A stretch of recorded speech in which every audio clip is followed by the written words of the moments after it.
program, handing over ceremony of some equipments donated.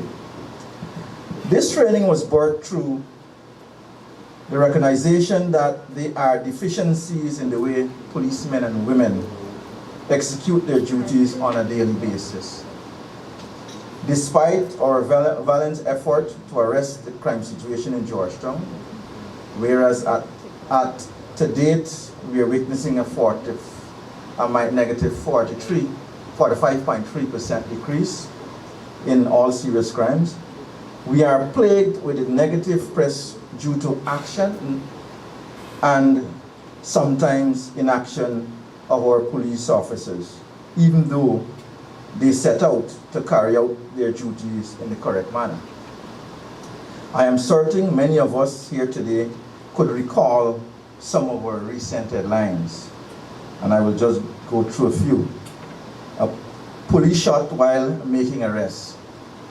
A policeman and suspected bandits are currently receiving medical attention at the Georgetown Public Hospital after they were shot whilst law enforcement officers were executing an arrest. Whilst making the arrest, a scuffle arose. One of the suspects held onto the policeman's firearm, trying to disarm him. The firearm dislodged and the policeman was shot in his left thigh. Other similar headlines includes cop beaten, gun taken away. Cop beaten, robbed at gunpoint by motorcycle bandits. At the other end of the spectrum are headlines such as women cries for justice after allegedly beaten by police. Police reportedly beats teen with gun. The Guyana police force is faced with a case that could see it being accused of human rights violation after teen loses his teeth during beating by cops. These headlines and other ugly clips on social media, either showing police purportedly manhandling civilians during arrests or police being assaulted while attempting to effect an arrest, led to negative public perception and lack of confidence in the police. As a division, we therefore decided to analyze this situation. And our analysis of the incidents showed the following results. Ranks lack the required tactical communication skills to deal effectively with conflict situations. Ranks fall short of demonstrating the skills required to effectively resolve conflict. Ranks are usually unable to effectively assess risk. And ranks do not possess adequate skills required to effectively execute an arrest. This, coupled with the fact that the ranks are not equipped with non-lethal weapons, put them in a position to use what they have and know to do. That is, use either their firearms or their hands and feet. These approaches seldom put us in good stead. This need led to the division in search of training. Unfortunately, during my command stint, I was introduced to Mr. Roger Van Putten, one of the founder of TFS Training Inc., who, after an insightful discussion about improving police performance, indicated that his company might be able to assist with our training needs. I think my ranks and senior management team became fed up of me sometimes, harping on the need for this form of training. After all, the training and equipment required funding, something our budget could not cater for at that time, or at this time. Therefore, I must report with great joy that the training became a reality with funding support from SAB Mining Security Service. On September 21st, 2021, I was privileged to be introduced to Mr. Barry Orup, the owner and director of SAB Mining Security Service, and its general manager, Mr. Sheriff, by one of our officers. And not being able to contain our dream for training and equipment in the area of non-lethal force, I shared it with the team, who, to my surprise, made an on-the-spot decision to outfit 40 patrol ranks with level 3A ballistic vests and a security patrol belt consisting of tactical telescopic batons, speed handcuff and holders, LED security patrol belt and torch, 9mm holsters and magazine pouch, patrol belt first aid kit, radio pouches, and 2 tasers for training purposes. This equipment came to a total cost of $10,590,000. It gave me great pleasure in thanking SAB Mining for their selfless and timely donation.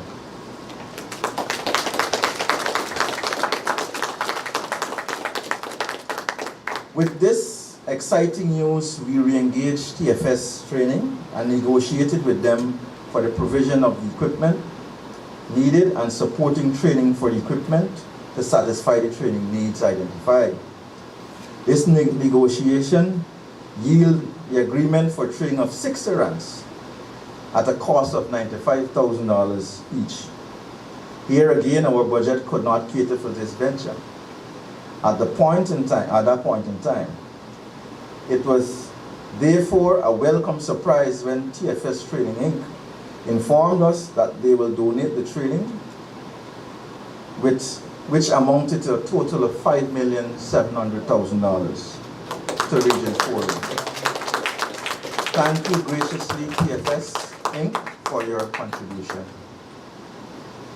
The division's plan is to have all our operational ranks within the division similarly trained and equipped, and hope this training be cascaded throughout the Guyana Police Force.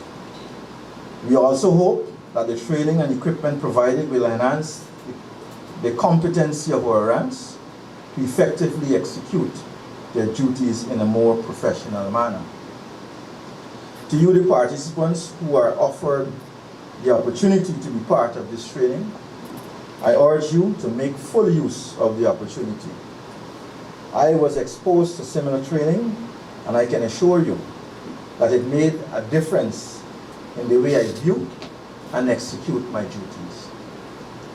Therefore, I am optimistic that this collaboration with the two entities will improve the efficiency of frontline police officers' ranks in carrying out their duty, while help promoting positive perception of our police force.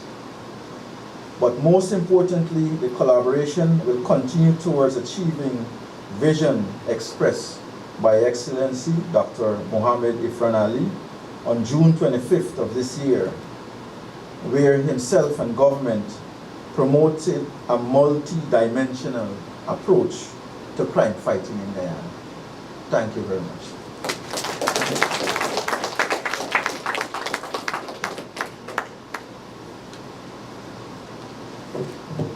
Thank you very much, Commander. And like I said, a visionary. Saw the needs, and of course, actioned them. Over the last few weeks, a few ranks drawn from the Division 4A were privileged and have benefited from a tactical enhancement training program. And as you heard it from the commander himself, that this could not have been possible without the strategic partnership of our stakeholders.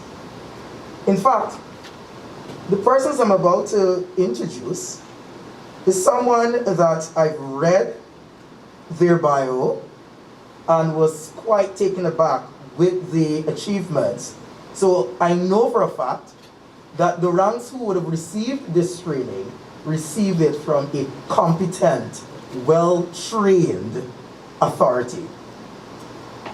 Mr. and Mrs. Van Kooten And of course, the person who will be speaking this afternoon is Mr. Roger Van Kooten, who is an accomplished and integrity-driven professional offering over 31 years of business success on UK national levels with strong concentration and enormous success in business management and security.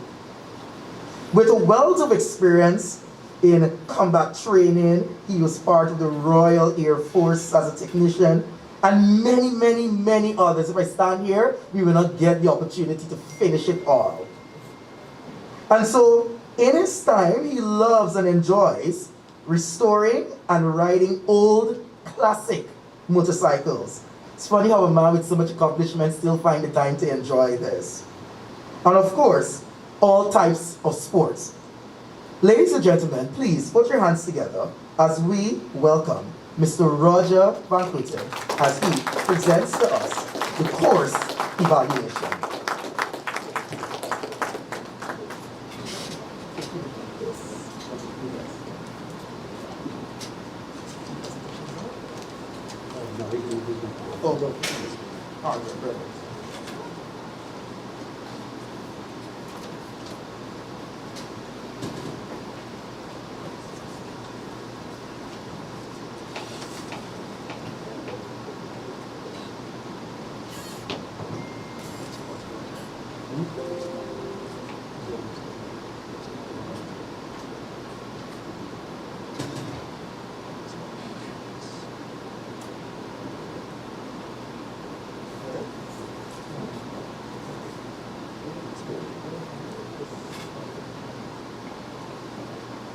Good afternoon, everybody.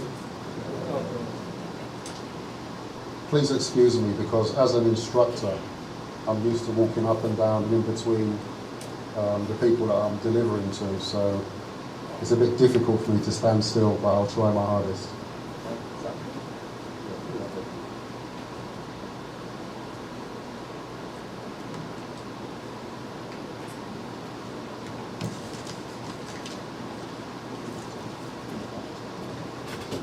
So, Honourable Minister of Home Affairs, Mr. Robson Ben, Commissioner of Police, Mr. Nigel Hoppy, A Division Police Commander, Mr. Simon McLean,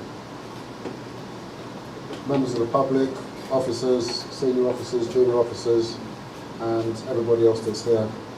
It's a massive, massive pleasure to be standing here in front of you today. A while ago, Mr. McLean approached me and we spoke about the training that we were used to. Mr. McLean has been through the training that we provide in the UK, and we understood that the training that we actually provide would do well here in Guyana.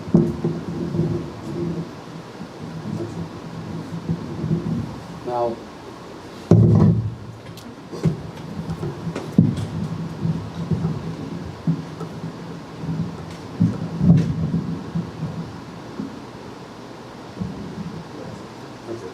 so 3 weeks ago, when I did my first introduction to the first course that started on the 8th of November, I didn't tell anybody about this, not even my wife, but it was a really emotional time for me, because as a young adult, you know, going through my time, you know, you may hear my accent as an English accent.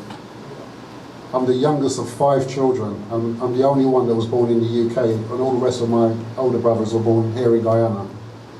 But I'm more Guyanese than them, okay? I care more about Guyana than them. And throughout my young and now adult life, I've seen the torture that the Guyana police force goes through. It's very easy for the media to take pictures and slaughter you for the actions that you take.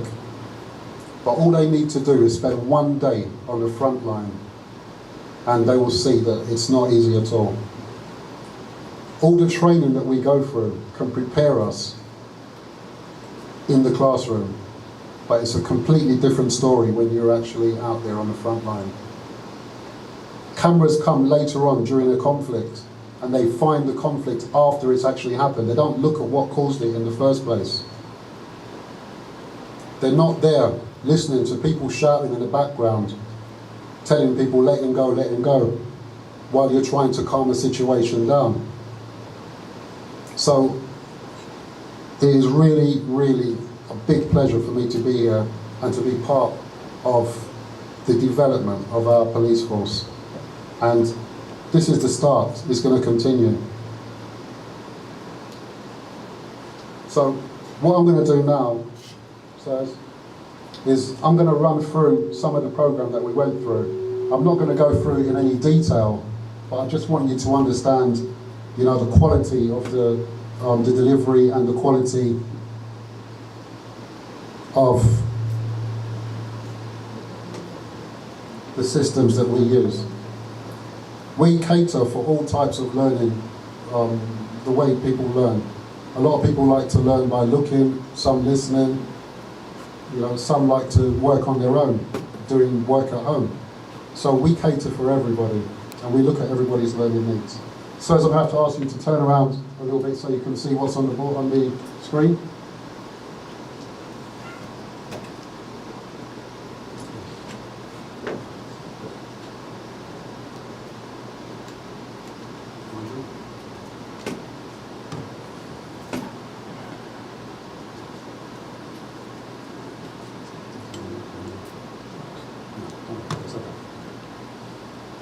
So the first part we went to was the principles of working in a security environment, and then we're going to go on to the security side, and we went through the guys.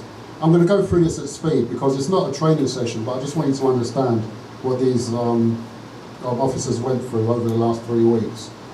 So the learning outcomes for this first part is working in the security industry, legislation, arrest procedures, safe working practices, fire procedures, emergencies, communication skills, record keeping, terror threats, vulnerable people, and post-incident management. So to actually work in the security environment, we need to understand what it is. And security is a state of feeling and being safe and secure. Services to protect persons and protect property. And as police officers, these are the traits that we need to have.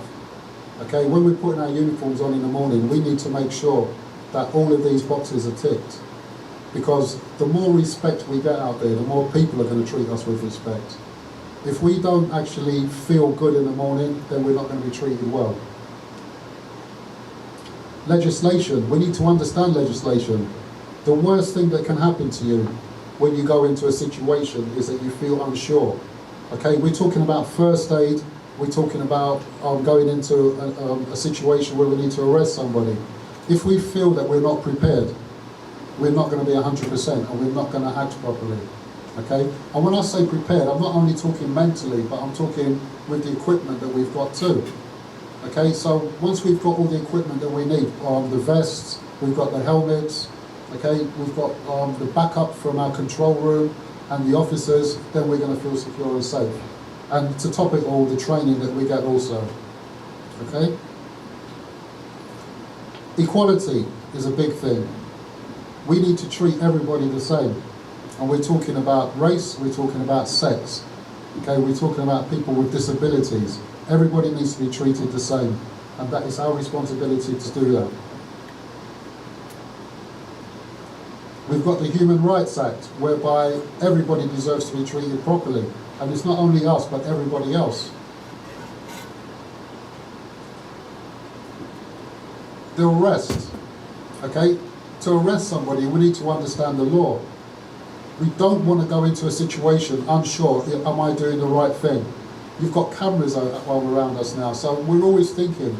Before it was just cameras, but now it's mobile phones. So we know at all times we're under the spotlight, and we need to make sure that we're doing things right. If that's in the back of our mind and we don't know if we're doing it right, then it's going to be a problem.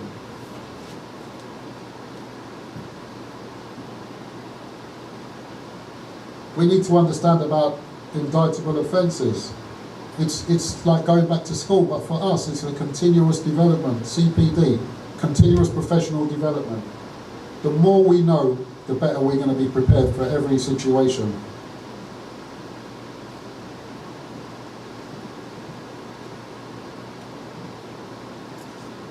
Again, when do we protect ourselves, and how do we protect ourselves, and how much force do we use? The law is changing all the time, but what we all know is that if we feel a threat against us in any way, then we can protect ourselves by all means possible. If we have to go to court, all we have to do is justify our actions. If we can justify our actions, then we're fine. If we can't justify it, we're in problems. Okay? We only use such force as is reasonable in the circumstances, in the prevention of a crime, or in the effecting or assisting in the lawful arrest of offenders, suspected offenders or persons unlawfully at large. Again, we need to look after ourselves too. So we're talking about health and safety. Any situation that we're going in, we will do a risk assessment. If we're going into a building or assignment, we'll carry out a risk assessment. But while we're actually working ourselves, we carry out what's called a dynamic risk assessment. And the difference is, a regular risk assessment is carried out maybe once every 6 months or once every 12 months. But as a police officer, or even as a civilian going to work or going to school, we all subconsciously carry out dynamic risk assessments. And that is, we're checking for any dangers every second of the day. If we go to cross the road, we don't just look once and then cross the road, do we? We continuously carry on looking all the way until we get across to the other side of the road. And that's what we need to do when we're in a situation. We're always carrying out a dynamic risk assessment because the threat is always changing. If we're in a team of 4 or 5 persons, we need 2 persons dealing with the incident, 3 persons dealing with whatever can happen. Normally here is the crowd. The crowd are rearing everybody up, the crowd are getting excited. Okay, the more excited the crowd gets, the more excited the person that we're dealing with gets. So we need our team to actually deal with the crowd, get the crowd out, okay, and we deal personally with the incident itself. That's teamwork, and that's how we need to deal with it. And everybody continuously